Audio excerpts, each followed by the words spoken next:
When it comes to Mexican beers, most think of Corona and Modelo.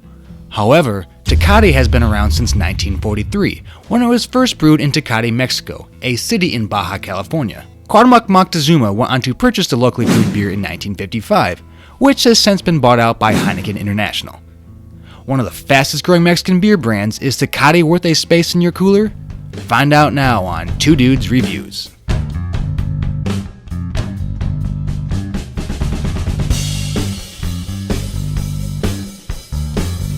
What up, guys? Yeah, today we have Tecate Original.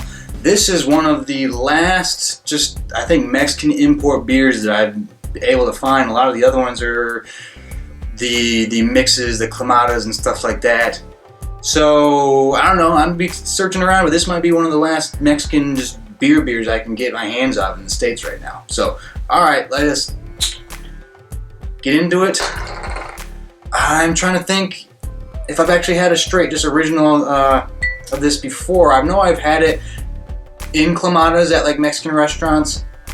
And here's the thing, if you've only had like the Clamata Budweiser and you hated it, don't judge like a legit Mexican restaurant on how they make it. It's totally different. But anyways, alright, let's get into the review and let's get into the smell.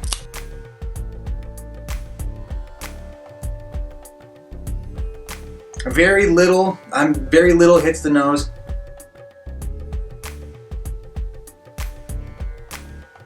You have a bit of that like wheat, grassy kind of aroma. A little citrusy, a little, yeah, like lemon rind kind of thing. You get into a bit, maybe a hint of that doughiness. But it's not to the point where, some, these mass-produced beers like this are just wet dough smell. It's not like that. I think you get just a hint of that, but not to the point where you're just like, ugh. So I don't know, the smell's fine. There's nothing that really jumps out at me. There's really not much there to smell, so I'm gonna give it a half. There's just not a whole lot to rate it on. But, alright, let's get into the taste.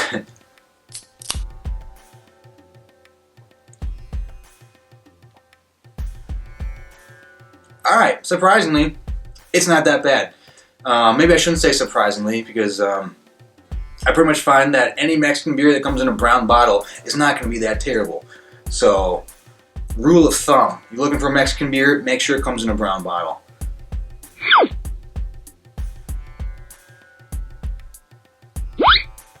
It's got a decent crispness to it. It does have a bit of that wet, doughy kind of taste to it. Not heavy enough to really get in the way, but it's there. I think maybe if this was to get warmer, then you might start getting into problems. But I don't know, I think this could be a decent beer, like you go to the lake or the water or whatever, get the cans, pull it out of the cooler. Not really that heavy. I think it'd be that especially if you don't really want the Budweiser or the Miller or whatever, this wouldn't be that bad to go for, I think.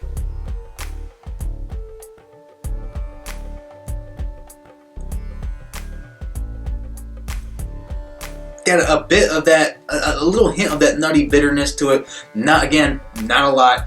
None of the flavors are really overpowering at all. They're just kind of, floating around there, just hanging out.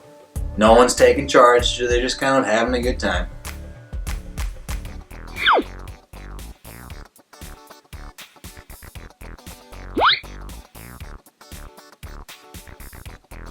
I think if you search for it, there is that ever so subtle hint of a plumness. And the more I get into Mexican beers, the more I'm discovering that is much more common than I would have anticipated. Just a little subtleness of plum is definitely kind of in a lot more Mexican beers than I ever would have thought. It's not heavy. It's not, maybe more of a plum skin. It's not like fruity, juicy, whatever, but it's there. I'm trying to think.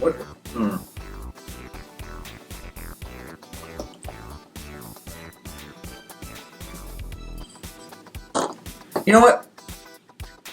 Based on the based on what it is, that it's essentially a super mass-produced beer, right along there with your Budweisers and your Millers and your Coronas and stuff like that. I'm gonna recommend the flavor.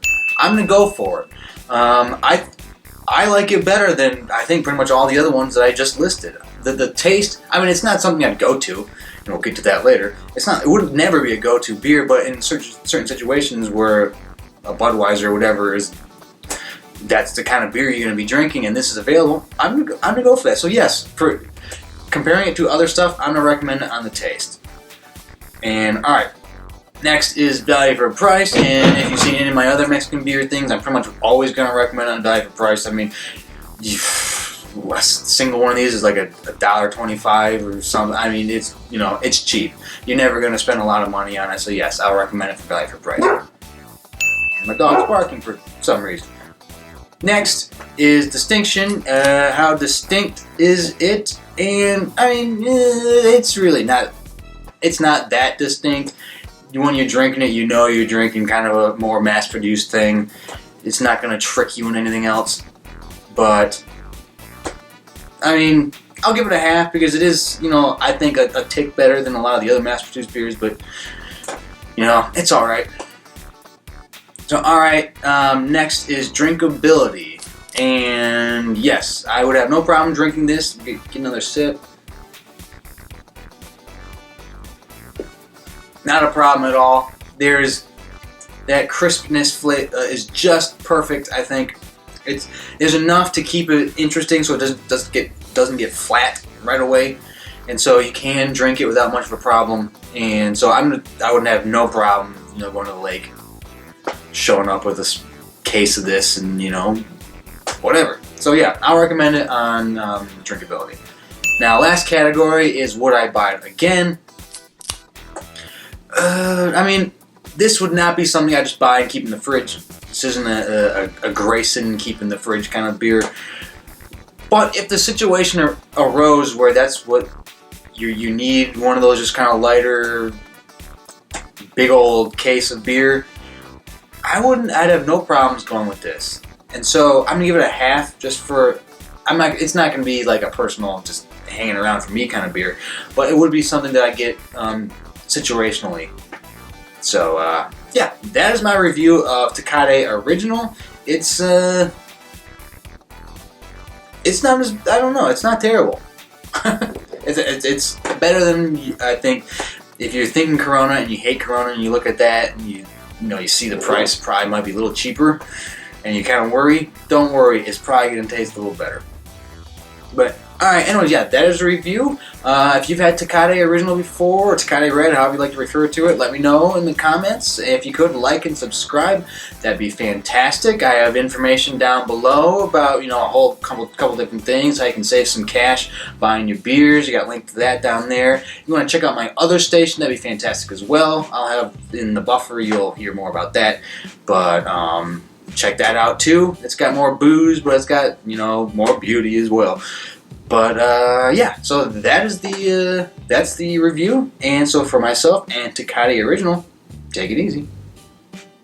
Hey guys, thanks again for watching the video. I hope you liked it. If you did, please subscribe to the station. And also check out my new channel. It's called The Adventures of B&G. It's got some nice eye candy with the Los Angeles model. I think you'll really enjoy it. It's a combination of me exposing her to booze, beer, whiskey, whatever. I expose her to my world and she exposes me to hers. So it's a fun trip and check it out.